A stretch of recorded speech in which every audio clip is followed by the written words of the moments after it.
GoNat 2025, 13th and 14th of September, SS Convention, Shamshabad. Hi viewers, India's largest digital media network Suman టీవీకి స్వాగతం. ప్రస్తుతం మనతో ఉన్నారండి motivational speaker and language trainer Vijaya Bangaru Amma. కాకినాడలో ఒక పుట్టినరోజు సెలబ్రేషన్స్ జరుపుకొని ముగ్గురు అన్యాయంగా చనిపోయారండి. తల్లి, తండ్రి, ఆ పుట్టినరోజు చేసుకున్న బాబు. ఒకసారి దాని గురించి డీటెయిల్ గా మనం అమ్మతో మాట్లాడదాం. గొప్పలకు పోతే ఎలా ఉంటుంది, దానివల్ల ఎలాంటి నష్టాలు వస్తాయి అనే దాని గురించి అమ్మతో మాట్లాడతాం. అమ్మ నమస్తే. నమస్తే. నిజంగా కాకినాడలో జరిగిన సంఘటన గురించి తలుచుకుంటే ఒక బర్త్డే ముగ్గురి చావుకు కారణమైంది కదమ్మా. ఎందుకైంది? గొప్పలకు పోతే ఇవేనేమో నష్టాలు. గొప్పలకు పోతే ప్రాణాలు పోవడమే కదా, ప్రాణాలు తీసుకుంటున్నారు కదా. ఒక్కసారి ఫస్ట్ దాని గురించి అంటే కాకినాడలో ఒక ఇద్దరు అంటే తల్లి తండ్రి అండి, భార్యాభర్తలు వాళ్ళకి ఒక 2 సంవత్సరాల అబ్బాయి ఉన్నాడు. అబ్బాయి పుట్టినప్పుడు ఫస్ట్ పుట్టాడు. దట్టు మనకి ఒక ఏమిటంటే అబ్బాయి పుట్టాడు అనగానే ఒక పెద్ద ఇంకా చాలా స్పెషల్ గా ఎక్కువ సంతోషపడిపోయి చాలా అబ్బాయి పుట్టాడు చాలా మంచిది అనేసి చాలా ఘనంగా దాదాపు 3 నుంచి 4 లక్షల రూపాయలు ఖర్చు పెట్టి ఫస్ట్ బర్త్డే చాలా ఘనంగా చేశారు. అందరూ సంతోషపడ్డారు. మీకు తెలుసు కదా, మనం పార్టీలు చేసినా ఏం చేసినా అందరు వచ్చేసి నిజంగా చక్కగా సంతోషపడి తినేసి వెళ్ళిపోతారు. రేపు పొద్దున నేను పార్టీ చేసుకున్నా నాకు అప్పులు అయిందని నువ్వు రమ్మన్నావు, నేను వచ్చి తిన్నాను అంటారు కానీ నేను అప్పులు వేసి మమ్మల్ని పిలవమన్నావు అని అంటారు. సో ఈ విషయంలో కూడా అలాగే జరిగిందండి. సో ఆ ఫస్ట్ బర్త్డే చాలా ఘనంగా జరిగింది. రెండో బర్త్డే కూడా ఆవిడ ఏమనిందంటే, మనం పోయిన సంవత్సరం చాలా బాగా చేశాం కదా, నేను మా వాళ్ళందరికీ చెప్పాను, నా ఫ్రెండ్స్ అందరికి చెప్పాను, చుట్టుపక్కల అందరికి చెప్పాను, పోయిన సంవత్సరం ఫస్ట్ బర్త్డే ఈ బర్త్డే కూడా చాలా ఘనంగా చేద్దాం అనుకుంటున్నానంటే, లేదు మనం అప్పుడు ఫస్ట్ సంవత్సరం చేసిన అప్పులే ఇంకా తీరలేదు, ఆ అప్పులు తీరకముందే మళ్ళీ మనకి ఎవరు అప్పులు ఇవ్వరు, కాబట్టి ఈ సంవత్సరం మానేసాం, నెక్స్ట్ ఇయర్ కల్లా నేను అప్పులు తీరుస్తాను, అప్పుడు బర్త్డే బాగా చేసుకుందాము అంటే, కాదు కూడదు కదా, ఫాల్స్ చేసే వాళ్ళకి నేను ముందే చెప్పి పెట్టేశాను, అది ఇది అని చేసి ఆవిడ ఎంత చెప్పినా కూడా సర్దుకోలేదండి. కంపల్సరీగా బర్త్డే చేయాల్సిందే, లేకపోతే బ్లాక్ మెయిలింగ్ కదా, నేను ఉండను, నీకు పిల్లడు అంటే ఇష్టం లేదా, ఇవన్నీ మాట్లాడతారు కదా. సో నానాక మాటలు అన్న తర్వాత సరే నేను చావు నువ్వు చావు, సరే నేనైతే బర్త్డే కంపల్సరీగా చేయాల్సిందే అని అంటున్నా కాబట్టి సరే మళ్ళీ అప్పు చేస్తానని చెప్పేసి మళ్ళీ ఒక 3 లక్షల రూపాయలు అప్పు చేసి చక్కగా బర్త్డే చేశాడు. చాలా సంతోషపడ్డారు. వచ్చిన వాళ్ళందరూ చక్కగా సుష్టిగా భోజనాలు చేసేసి వెళ్ళిపోయారు. ఈవిడ 3 లక్షలు ఖర్చు పెడితే చాలా కొంతమంది ఇదొక పాడలవాటు, మనం పార్టీ చేసుకుంటే మనం ఏదన్నా చేసుకుంటే మనకు గిఫ్ట్లు వస్తాయి అనుకుంటున్నారు కానీ 5 లక్షల గిఫ్ట్ చేసే వాడేదో 10 రూపాయలు 100 రూపాయలు ఒక ప్లాస్టిక్ ప్లేటో బొచ్చో బోకా ఇస్తున్నారు, అవి వాళ్ళు కన్సిడర్ చేస్తున్నారు. కాబట్టి ఈమె కూడా అట్లాగే ఎక్స్పెక్ట్ చేసింది. ఎవరు ఏమి ఈమెకు డబ్బుల రూపకంగా ఏమి ఇవ్వలేదు.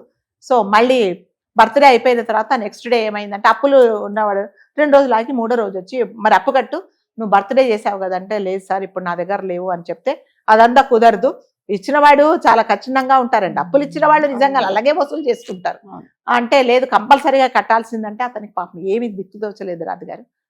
రాత్రికి రాత్రి ఇంట్లో వాళ్ళిద్దరికి చెప్పకుండా, ఎవరికి చెప్పకుండా చనిపోయాడండి, సూసైడ్ చేసుకున్నాడు. దేని కారణంగా? తల్లి అంటే భార్య అప్పు చేసైనా సరే నేను అనుకునేది నువ్వు నెరవేర్చు అన్నందుకు. ఓకే, చనిపోయాడు. చనిపోయిన తర్వాత ఈవిడికేం దిక్కుదోచలేదు. చంటి పిల్లాడిని 2 సంవత్సరాల పిల్లాడిని పట్టుకొని నేను ఎలా బతకాలో నాకు తెలియటం లేదని చాలా బాధపడింది. ఏం చేసిందంటే, మళ్ళీ అప్పుల వాళ్ళు వచ్చారు, మరి మీ ఆయన పోయారు, ఏదో ఆ కర్మకాండాలు అయ్యేదాకా ఊరుకున్నారు, మళ్ళీ వచ్చారు, మరి ఎప్పుడు తీరుస్తున్నావు అప్పు అంటే, మరి మా ఆయనలో లేడు అంటే, అదంతా మాకు కుదరదు, నేను ఇచ్చిన డబ్బులు కంపల్సరీగా తీర్చాల్సిందే అన్నప్పుడు ఏమీ తెలియని పరిస్థితుల్లో దిక్కు తోచక ఎవరికి చెప్పుకోవాలో అర్థం కాక రాజుగారు 2 సంవత్సరాల అబ్బాయికి విషం ఇచ్చి చంపేసి తను కూడా చనిపోయిందండి. అంటే దీనివల్ల మనం అంటే వీళ్ళను అయ్యపాపం అనాలా? సో వీళ్ళు అంటే తాహతుకు మించి మీరు పార్టీలు చేసుకుని అంటే లేనిపోని గొప్పలకు పోయి మీ ప్రాణాలు మీరే తీసుకున్నారు అనాలా? లేకపోతే ఇలాంటి వాళ్ళని చూసి ఇలాంటి పనులు మనం చేయకూడదు అని మనం నేర్చుకోవాలా అనేది తెలియట్లేదు. ఎవరైనా ఒక అప్పు చేశారు అంటే, ప్రాణం మీదికి వస్తే నిజంగా అప్పు చేయొచ్చండి, పిల్లల చదువు కోసమో, మీ ఆరోగ్యం బాగలేకపోతే కూడా కంపల్సరీగా అప్పు చేయాలి. ఈ అప్పు చేసినా కూడా పని నేను నిజంగా కావాలనే చేశాను ఎవరైనా అనుకున్నా కూడా, అయ్యో ఆరోగ్యం లేదు కదా పాపం ఏదో అప్పు చేసుకుందాను అనుకుంటారు. పార్టీలకు, పెళ్లిళ్లకు, పుట్టినరోజులకు, దాని తర్వాత శారీ ఫంక్షన్లకు పెళ్లి లెవెల్లో అప్పులు చేసేసి ప్రాణాల మీదకి తెచ్చుకుంటున్నారు. ఇది ఎంతవరకు కరెక్ట్ అనేది ఎవరు పాపం అనట్లేదండి ఇప్పుడు వాళ్ళని. అంటే మన కెపాసిటీకి మించి మనం ఎంత సంపాదిస్తున్నామో అంతకంటే ఎక్కువ అప్పులు చేస్తే ఇలాంటి బాధలే తప్పవండి. అండ్ అప్పులు చేయడం తప్పని నేను అనట్లేదు. అప్పులు ఎలాంటి పరిస్థితులలో చెయ్యాలి అనేది మాత్రం కంపల్సరిగా తెలుసుకోవాలి. పిల్లల పెళ్లి కోసం అయితే కంపల్సరిగా ఒక జీవితాన్ని మనం నిలబెడుతున్నాం కాబట్టి అప్పులు చేయొచ్చు, లేదా పిల్లల చదువుల కోసం అప్పులు చేయొచ్చు. మీ ఆరోగ్యం బాగలేకపోయినా, మీ ఇంట్లో వాళ్ళ ఆరోగ్యం బాగలేకపోయినా కూడా మీరు అప్పులు చేయొచ్చు. ఇంట్లో తినడానికి తిండి లేనప్పుడు నిజంగానే మీరు ఒక 100 రూపాయలు అప్పు చేసుకొని ఒక షాప్ లోకి వెళ్ళి అడుక్కొని తెచ్చుకోవచ్చు, సార్ ఇంట్లో ఏమీ లేవని. కానీ పార్టీలకు తర్వాత చిన్న చిన్న ఫంక్షన్లకు అప్పులు చేస్తే ప్రాణాలు పోగొట్టుకున్నారంటే జీవితాంతం మీరు 100 సంవత్సరాలు బతకాల్సిన వాళ్ళు, పిల్లాడి భవిష్యత్తు చూడాల్సిన వాళ్ళు మీరిపోయి ఏమి తెలియదు. వాడు చెప్పాడా నా బర్త్డే చేయమని చెప్పాడా అండి మీకు? చెప్పలేదు కదా. వాడు ఏం చెప్తాడు, ఆకలి అయితే పాలు దాపమంటాడు, లేకపోతే అన్నం పెట్టమంటాడే కానీ నాకు బర్త్డే చెయ్యి 100 మందిని పిలవమని ఆడ కోరుకోలేదు. అంటే మీ ఇద్దరికి వాడు ఉన్నందుకు వాడు పాపానికి పాపం, వాడు బలవంతంగా మీ తల్లిదండ్రుల చేతిలో చనిపోవాల్సి వచ్చింది. నిజంగా అందుకే పుట్టాడేమో అనిపిస్తుంది. ఆ బిడ్డ పుట్టిన 2 ఏళ్లకే ఇలా అయిపోయింది. తల్లి తండ్రి అంటే దగ్గరకు తీసేవాళ్ళు, ప్రాణం ప్రాణం తీసేవాళ్ళు కూడా తల్లిదండ్రులు ఉంటారు అని. ఒక బర్త్డే ముగ్గురు మరణానికి కారణమైతుంది అనేది ఎవరైనా ఊహిస్తారా? ఎవ్వరు ఊహించలేదండి. దీనివల్ల మనం తెలుసుకోవాల్సింది ఏంటంటే మన తాహతుకు మించి ఏది మనం ఆలోచించకూడదు. తాహతుకు మించి అంటే మనం ఇది చేయలేము అనుకున్నప్పుడు, మనం ఈ పని చేయలేము, ఈ అప్పు తీర్చలేము అన్నప్పుడు ఉన్న దాంట్లో సర్దుకోవడమే మంచిదండి. కానీ లేకపోతే నిజంగా అంటే ఎంత హృదయ విదారకంగా ఉంది చెప్పండి. సంటి పిల్లడు 2 సంవత్సరాలు వాడిని చంపడం ఏంటి? కేకు తినిపించిన చేతులతోనే తల్లి విషం తినిపించాల్సి వచ్చింది కదా.